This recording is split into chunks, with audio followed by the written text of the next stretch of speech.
Hello, everybody. Welcome to Old Scribes with my partner in crime, George Willis, who I haven't seen in a little bit. It's been a Glad to minute. have you, George. Yeah, it's been a minute. I've been cruising, trying to find a new apartment. Did you find one? Yeah, we moved across the street. Didn't have to go far. So Didn't want to go too far. no, I didn't want to go too far. So it's all good. Well, we got a special guest here, Fred Sternburg, Hall of Fame publicist, and probably, in my opinion, the greatest publicist in boxing history. Fred, thanks for coming on. Who am I to argue with such expertise? Right. Great to be on, finally. Thanks for your patience. Thanks for your patience while we figured out technical issues. Had a few technical difficulties. I know you have nothing better to do in Vegas, and but hey, I just take showers all day. little warm there in Sin City, huh? A little warm. Yeah. The low is 3 digits. Yeah, yeah, right. It's bad when the low's 3 digits. Mhm.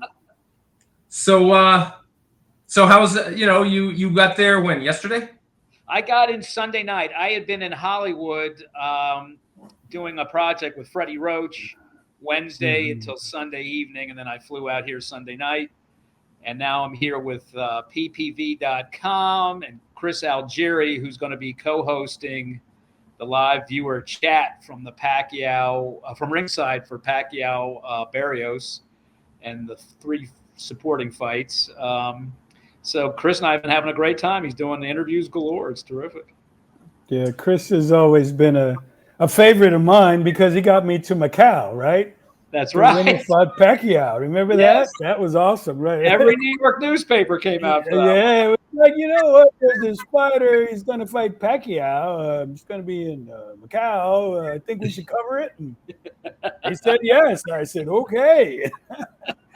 Wow, they sent you over there. Probably one of the greatest trips I've had in my It was career. terrific. It was awesome. I'll tell you something, Matt. All these guys, when they had some time off, they took the ferry across the South China Sea to Hong Kong, and a bunch of them came back. They had all bought these knockoff Rolex watches. I think they stopped working before the boat left the harbor to go back.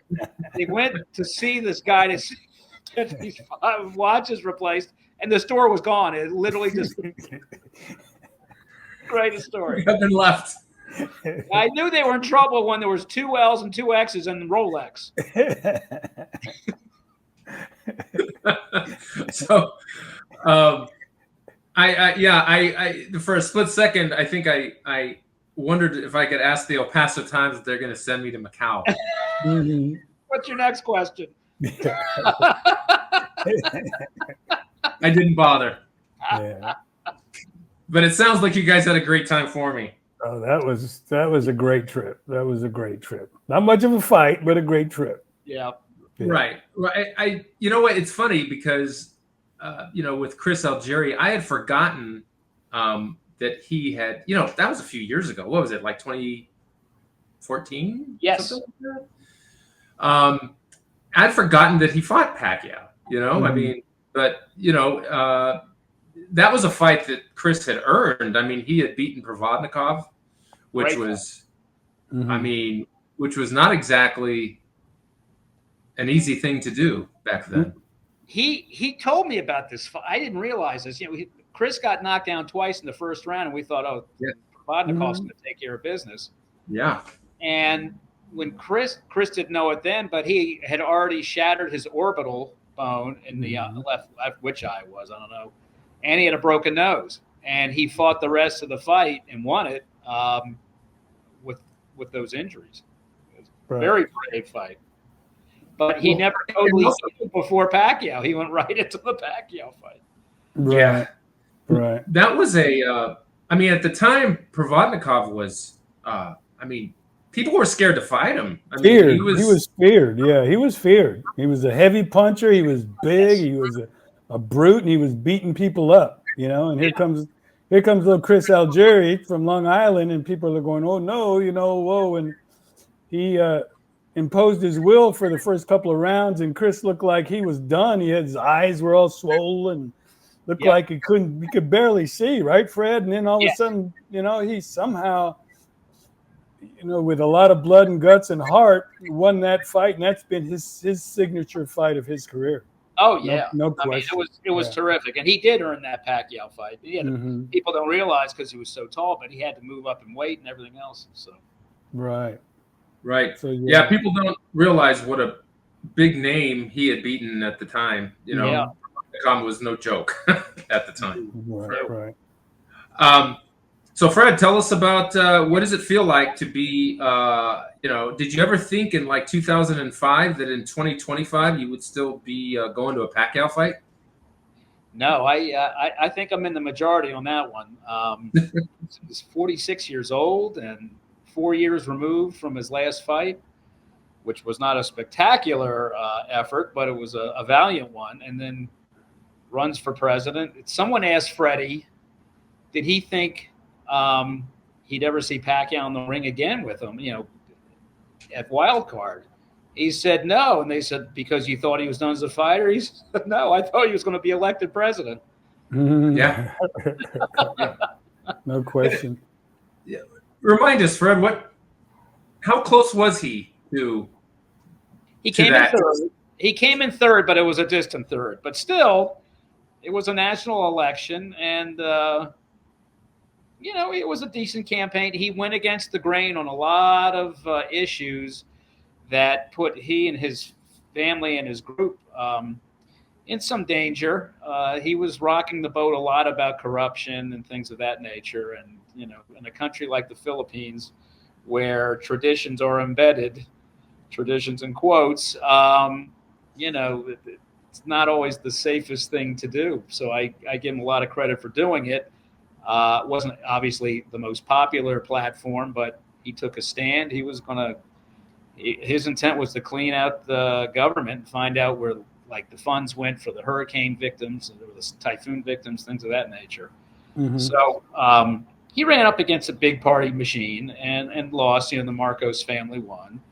And but he ran the campaign he wanted to run, so good for him. Why do you think he's going back in the ring? Everyone's got theories.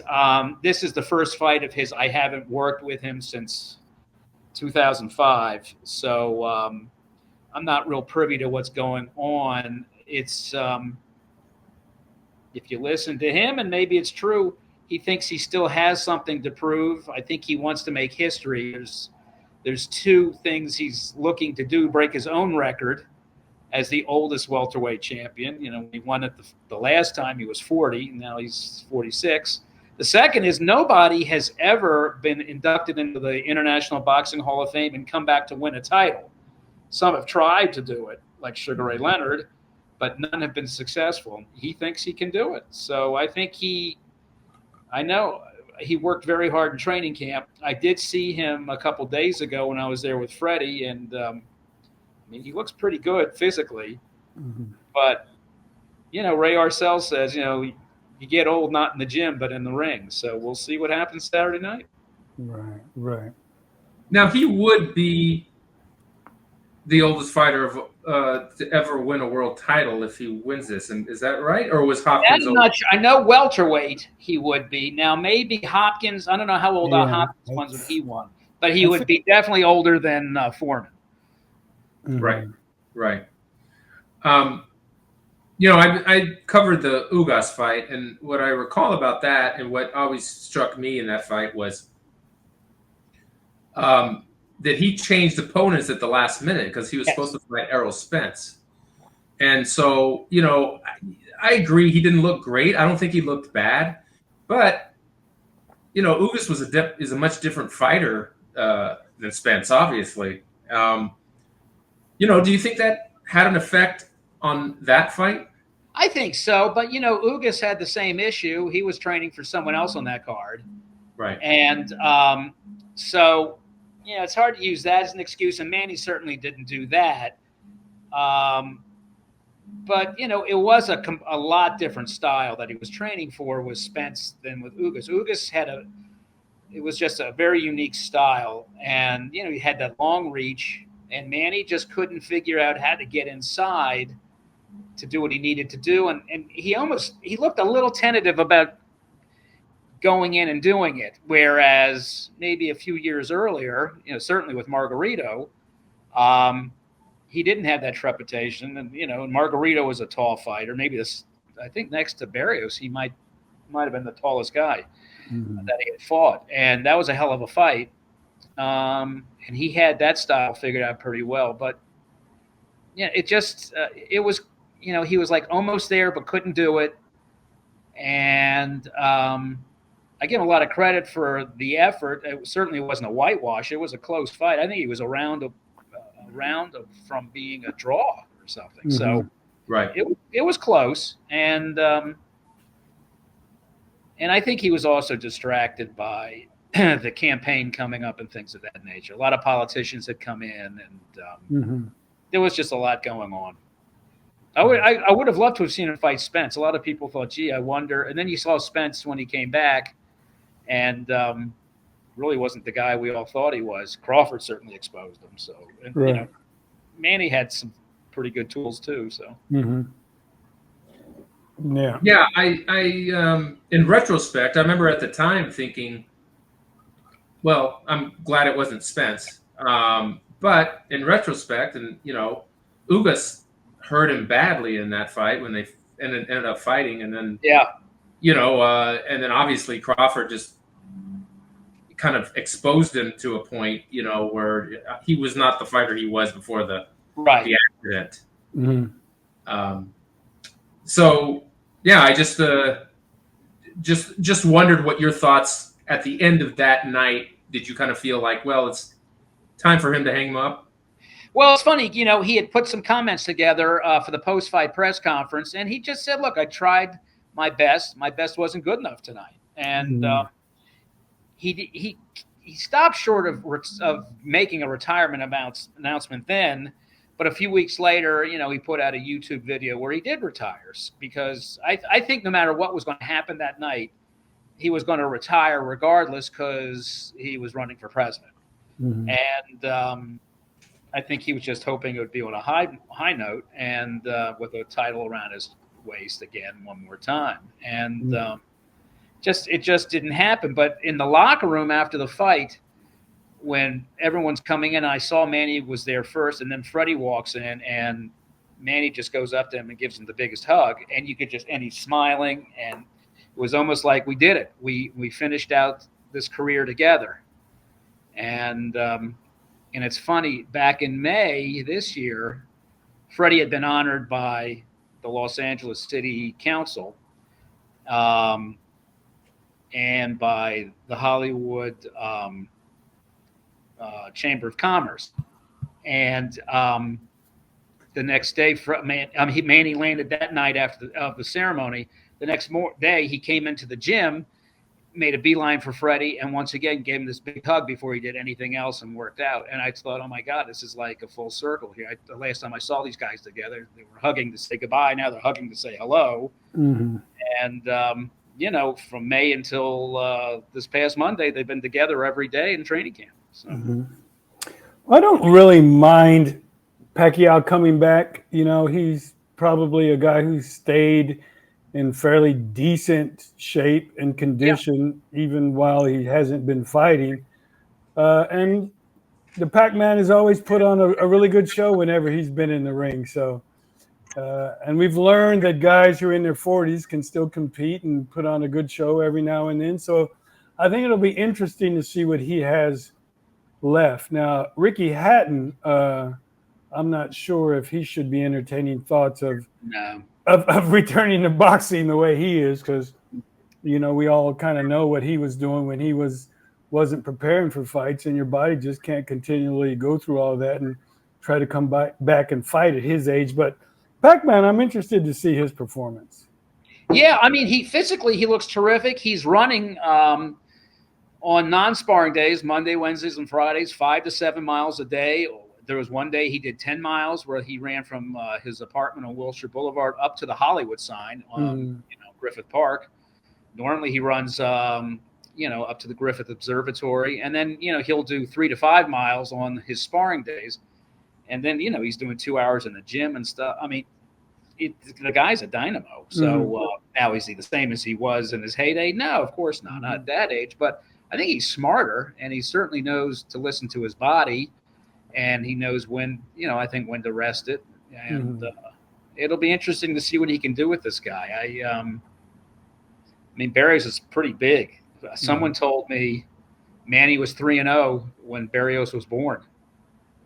Right. Wow. Puts it in perspective.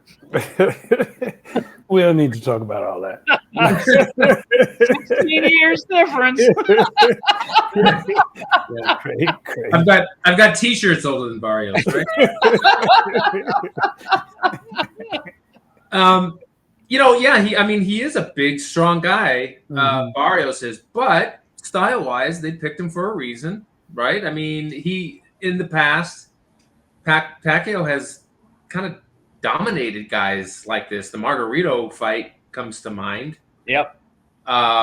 He kind of, if it's anything like the old Manny or the Manny of old, you kind of have to wonder. I mean, could he pick them apart like he has guys like this in the past? I'm no expert, and maybe in the past this wouldn't have even been a debate. I think we all would have think the Manny of 10 years ago picks this guy apart. Right. But you're right; he must have been picked for a reason. If I'm Manny, and I'm not an expert, but I wouldn't be shocked to see Manny jump on this guy and try and get to that chin.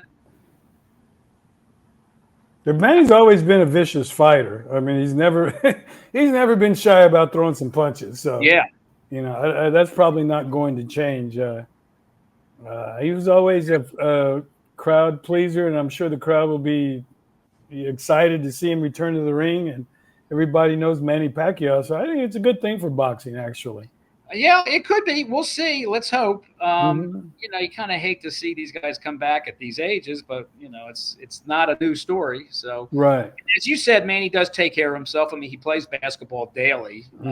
It's not just one game; it's a lot of games, and we'll see. I guess we're going to know in a few days. So right. I think we're all rooting for the old guy. Yeah, that's what we are. Yeah. Manny's got the biggest calves in boxing, doesn't he? Yeah. In fact, I was in camp, the other day, and I was noticing that they're still huge. They're still huge, right? Yeah. You get tennis players with huge calves a lot of times, but for a boxer and as small as he was, just savage calves. Yeah. Yeah. I think a lot of his power sort of generated from there. I 100%. That core of his, those legs, it all comes up from there. Yeah. Fred, from what you've seen, I mean, and as you said, gym fighting isn't the same as real fighting, but physically, speed wise, what have you seen so far? Not a lot. I've seen footage of him running when he's doing the shadow boxing and throwing his fists and everything. And, in 30-second spurts, he looks great. I think he's just being very, the stuff I've seen, and it's not a lot, so I'm not giving any inside information, but he seems to be conserving in the ring and picking his shots and controlling the action, at least with the sparring partners. So I don't know if he's going to try and control the tempo. If he's going to go after him and jump on him, I just don't know, what it's going to be. But you're going to see these crazy angles, and and when he talked to Chris Algieri about what it was like facing him, he's like, my God, he was the best fighter I ever fought. Not the strongest, though he was strong, but he said it's the way you think he's coming on. You can't predict anything. And Tim Bradley said this after the first fight. When he came back after the first round, he was mentally fatigued. He said, my God, I don't know. I didn't know where the punches were coming from. I'm thinking, what do I do? How do I anticipate this? And by the end of the first round, he was totally mentally exhausted trying to think like this guy and anticipate.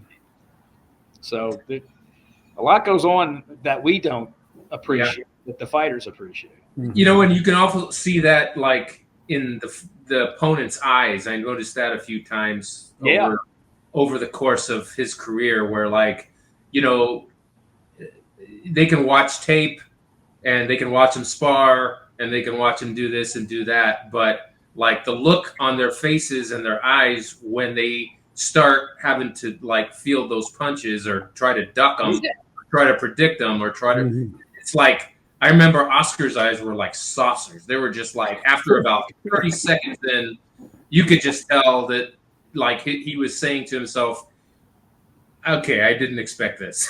You know? And you know, and I think Oscar is on the other end of it for so long, where everyone thought, oh, he's so predictable. How great could this left hook be? And until you're in the ring with this guy, nothing really prepares you for that guy. And I don't even know how you find a sparring partner to emulate Pacquiao. And I think the only fighter who could figure him out was Marquez. Those 4 fights were life and death. And what's interesting about the Marquez fight is that had the fight been stopped in the first fight after that 3rd knockdown in the first round, there would have never been 2 other fights with Marquez. Well, how about the guy who scored a 10-7 instead of 10-6 because he didn't think he was allowed to do a 10-6? That was the fight. That was the decision right there. But I remember when he went down that like 3rd time in the first round, I thought the ref was going to call it the way that Marquez went down. And you just think, you know, had that happened, he would have never fought Marquez again. Much less 4 other times. It's funny. When I started working with Manny, it was the 2nd fight.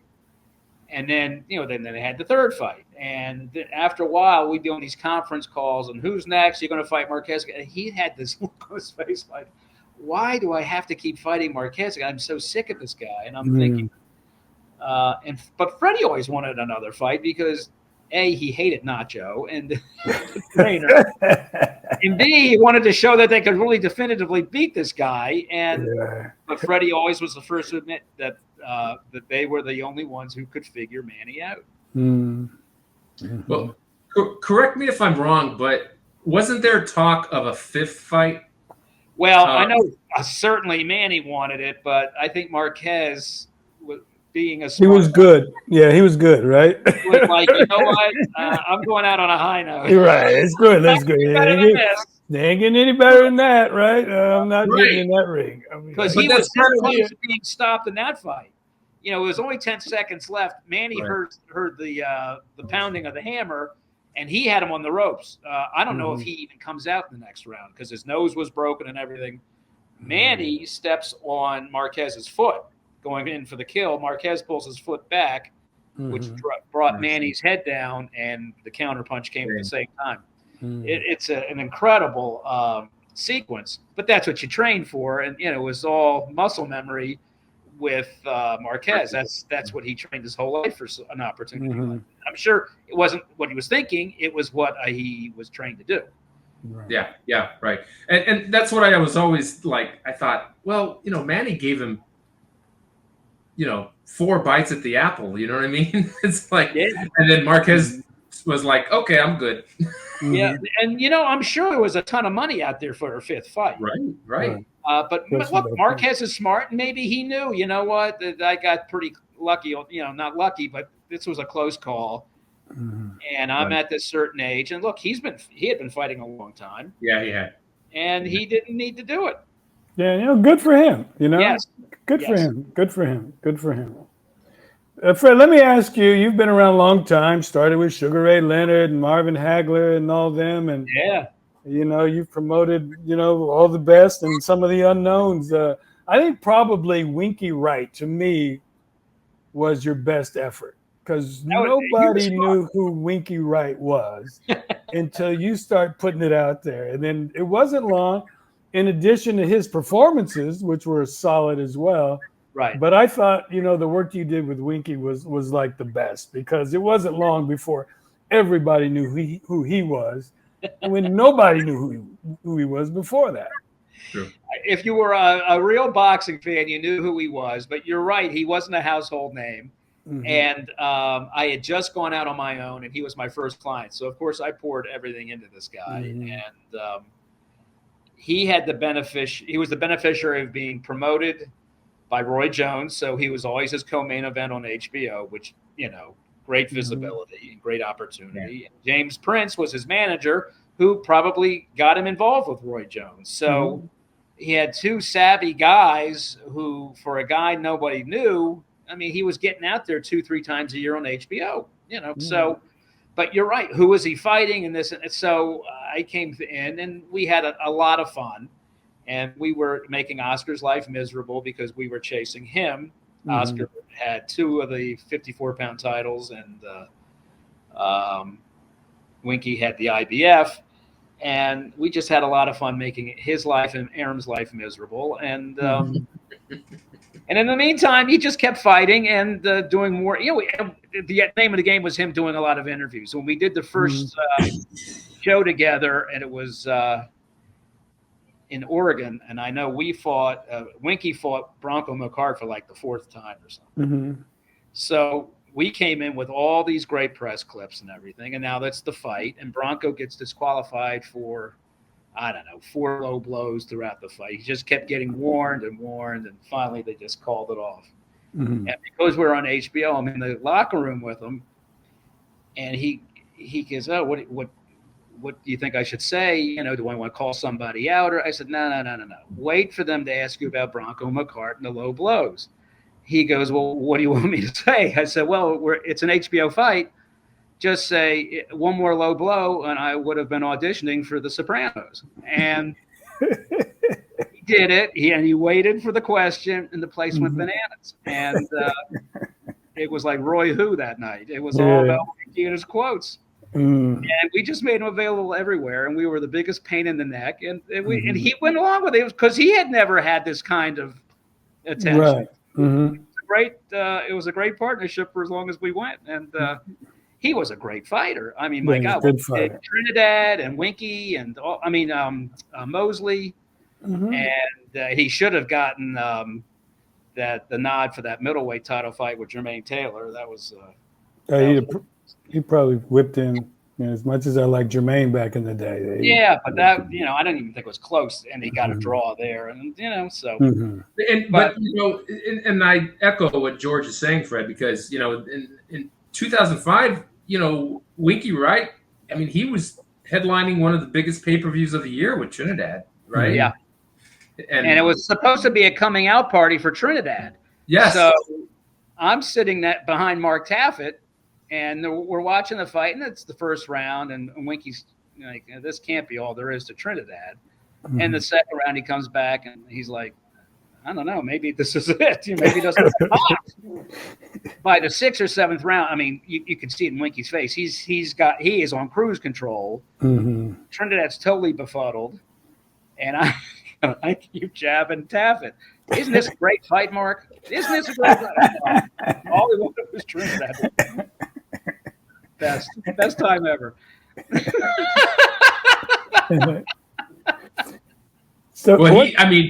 was definitely dominating. I mean, I remember by the 3rd round thinking about the same thing. I don't know that Trinidad can do anything different here. And Winky, Winky had a lot of power, but he knew when to use it. He was very conservative. He was smart. He was not a boring fighter, that's for sure. But he was a very smart fighter and disciplined. Yeah, knew every inch of that ring, every angle, everything. It was incredible how that night was a masterpiece. Absolutely. Yeah. Fred, take us back to some of the earlier days. What is your greatest memory of? I mean, you got to work with like George said, Sugar Ray and Hagler, and what's there's so much legend about that era. What is it about that era that sticks out in your head when people ask you about it? Well, it's funny. My first job in PR, I was working for a guy named Charlie Brotman. He had a small PR agency in D.C., and he had been Ray Leonard's publicist since Ray was in the AAUs.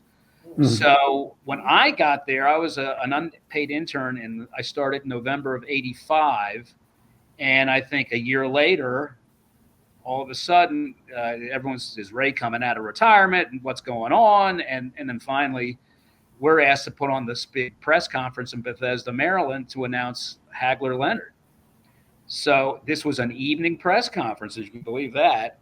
And we had TV crews from all the Washington and Baltimore network affiliate stations going live with their newscasts. And we would move the two fighters from camera to camera to camera. And everyone got live shots with them during the newscast, 5 minutes, 7 minutes, whatever. Plus, I think CNN and ESPN were there. And this, and they had an open bar. I mean, this was like a huge party. And I still don't think I've seen media like this from around the world at any other press conference I've ever done. Mm-hmm. And then they do the press conference, and Caesars was the sponsor. So, Caesars did everything first class. And then we moved to a restaurant that Ray's down the street for a reception afterwards. And I'm thinking, if this is what boxing is about, count me in. And I go, this is the greatest. And I'm talking with Hagler, and I'm moving people around. Well, they're not all like that. It was all real like that, but and that was all I did for that show. Charlie took care of Ray's camp in Hilton Head, and so he was with Ray, and we held down the fort at in DC and everything. But then each Leonard fight, Leonard retired, and we did a retirement thing for him for that, and then he came back, and I guess it was Lalonde was the next one. Mm-hmm. And so we did a Waldorf Astoria press conference. So we're doing a little more than I did last time. And then by the time we did Hearns 2, I actually got to work a week in Ray's camp down in Palm Beach Gardens, which was fabulous. And, Burt Reynolds came in with his buddies to watch and everything. And I'm just like, this is unreal. Nobody ever had camps like Ray Leonard. And I've been to a few of them. And, that was kind of the tail end of that era where you had PR people embedded in camp. Mm-hmm. It was also, getting toward the end of an era where all these great writers were still around, and newspapers had beat reporters just for boxing. And there'd be weekly columns in all these major papers on boxing. And, by the late 90s and early 2000s, aughts, whatever we call them. And, that started to go away. And then, Bob Arum, to his credit, when he got Pacquiao, little by little with these fights, as Manny's English got better and he got more comfortable with media, I would spend more and more time in these camps until I was there almost the whole time. Mm-hmm. And there isn't another fighter anyone even would consider doing that for anymore. Mm-hmm.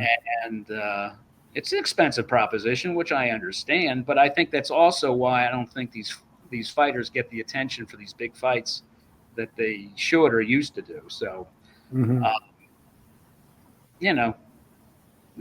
I was glad to be the beneficiary of that, and I was, certainly lucky to be associated with Bob, who knew how to do these things. And he should be what he did with just his building up of De La Hoya. Should be taught. That would be an unbelievable marketing class at any business school. Mm-hmm. Mm-hmm. No question. But to answer your question, that's how I started. The most fun I had was with a lot of these guys who were locals in DC, where I did a lot of crazy stunts and built up my experience. And I went from being like a local or regional guy to a national guy. So national promoters started working with us and stuff. So. You had a great relationship with Gary Shaw too, as well, right? Yeah, we had a lot of fun. Gary had a great sense of humor, and he liked doing, outrageous ideas. Right. I know when Mosley, after he had lost 2 to Vernon Forrest, they brought him back to fight De La Hoya for a rematch. And of course, at that point, De La Hoya thought, I can avenge this thing and boost my stealth. And Mosley didn't get the kind of money he thought he deserved. So I think De La Hoya said, look, you beat me, I'll give you, I think, a $50,000 bonus or something like that. Mm-hmm. And now he's out there saying, if I lose to Mosley, I'm going to retire. So we get to the press conference. And in the meantime, they're all telling me I'm on these conference calls with the PR people, and they're telling me what interviews Oscar's not going to do. You guys can do whatever you want with Mosley, but Oscar's being very picky. And I said, I have one request. And they go, what? Any interview Oscar turns down, I want. Just send him my way, and Mosley will do it. Mm-hmm. Okay, whatever. And we did everything. And it was like Clinton. It's the economy, stupid. We ended every interview with, I'm going to knock him out. I'm going to knock him out. I'm going to knock him out. Mm-hmm. So we are at the final press conference. Now, you have to remember, there's a $50,000 bonus if he wins, and Oscar's going to retire if he loses. We come out with an AARP membership card for Oscar, the size of the city block, and a deposit slip for $50,000 made out to Shane Mosley. And we are holding these above his head, Oscar's head. And Oscar is like, Aaron is screaming at us. And then he goes and he does it. He beats Oscar. It was a close fight, but it was a great fight. Good fight. And then and Aaron's shaking his fist at the press conference. I think it was, it was a cover up. This thing was. It was crazy. Yeah. He just couldn't give Mosley his props. Yeah. And that was the most fun fight I ever had with Gary Shaw, because Gary lived up in Big Bear on Shane's couch in his bed, at his cabin up there. Mm-hmm. He made sure he had the right sparring partners. I'm out there beating the drum for this guy, and the first pay-per-view, the first fight they did, I think, did around 400-something thousand buys. The rematch did just under 1 million. So we almost doubled what they did because people believed we were going to go after this guy, and it was a fight. Mm-hmm. So that was a great time, and Gary was a key part to all of that, and he was fun. Yeah. He was a real Jersey guy. Yeah, he was. I mean, I worked with him a lot, even when he did his little venture in the MMA too, right? He did a little of that, and he promoted some good fighters. He was always around. I saw him actually when I moved down here to Miami. He was doing his regulators thing down here, I believe. Yeah. Yeah, he did live. He moved to Miami. Mm-hmm. Yeah, so I got to say hello to him like the first year I was here, and then heard he passed away. So it was sad. I didn't know he had been sick. But when I went on my own, he got me Winky. That was my first client, and then he was my second client. And he said, the only reason I'm not your first client is I wanted to see how you did with Winky first. Oh well. Yeah. And real quick, Fred, right? Before we wrap up here, just wanted you to. I know that you also you're working with Jim Lampley as well. Yes. Right. Yes. He's got a book out called "It Happened," and tell us about how that's going. Well, the book's doing really well. I think it came out April 15th, and it's getting some solid reviews. Sales have been great. He was just on Joe Rogan a week ago, and sales just went back up, through the roof again. So the other thing is he's now, calling fights for Turkey Al Sheikh, and I think those Ring Magazine shows. And I think I saw on Twitter that they announced that they're making some kind of long-term deal with him. So he's wanted to come back on a regular basis to call blow by blow. He's in the Hall of Fame for doing that. So I'm really happy for him. I'm going to miss not seeing him as much as I did, because with PBV.com, we did these shows together, and we were on tour with the book and that. But I'm so happy for him because he's so happy. And, he's a real pro. He deserved to come back. I'm sorry he had to wait as long as he did, but he's a happy guy now. Yeah, that's great. And he sounds good, Yeah. I think for that second for that first show that he did in Times Square, I mean, his voice sounded strong. He sounded the same old Lampley, Yeah. Mm-hmm. Yeah, he doesn't overdo it. He tells you the story, and he lets you watch, and there's no shouting and screaming, not every punch is a grand slam, and, he's well tempered for this, and not every exchange is epic or historic. Yes. Very true. No names, please. Yeah, right. I think we're all tired of that, right? Yeah, it could be a little tiresome, is right. So, But it sounded great. I heard him the other night with the show in Flushing, and he sounded great. So that's good to great. have him back. Yeah, it is good to have him back. It's like after everything we're talking about, it's good to have a familiar voice who knows the sport and is doing it the right way. So what's it like being in the Hall of Fame now? You go up there and just stare at your I was going to go this plaque? summer, and I wasn't able to make it, but it's something I'll never forget. I was totally unprepared for all of it. I thought being on the ballot was enough for me, and then I get in, and I think I read my speech as fast as I could before they had the voter recount. So I made it. It's a wonderful place. I tell you, if you're a boxing fan and you haven't been, you should go. Ed Brophy and his nephew Jeff, they have a wonderful organization up there. And I've known Ed forever, but to see him in his element up there, he's like this 4-star general, and he's got his troops are the entire town of Canastota. It's all volunteer. They all love this thing. I guess it's the same as Cooperstown, where the city just identifies and loves the whole concept of boxing. And when I was in that parade, I was like, oh my God. I mean, it's the greatest. Yeah, I've probably been to the ceremony maybe 3 times. 3 times. One of my most memorable times there was when Arturo Gatti was inducted. Wow. And there was a lot of stuff going on. And, he had the wife, and there was all the controversy about his death and who was involved and things of that nature. And when he was inducted, there was a lot of his guys from Jersey City and all that stuff were there. And I went to the McDonald's. I used to always go to the McDonald's to file my story. That's down the road. Yeah. And I was looking, and I saw this little boy, and I heard somebody say, Arturo. And it turned out to be his son, who at the time was probably, he was walking, so he's probably about 4 maybe. And so that became my story, running into Junior, who was in the back, who wasn't even acknowledged, by anybody from the podium. Right. And so now he's got to be, almost a grown man by now. I hear he's trying to fight, if I'm not mistaken. Yeah. I think I did hear that. Yeah. Yeah. So that'll be interesting. So it's always a good time going to that. It's great. I can't wait to go back. They were the nicest people to us, and my family and everything was just really great. Yeah. Well, Fred, any prediction before we go? I'm just going to go with Manny just because that's all I know. Let's hope. Yeah. Yeah, I think you know a little more than that, but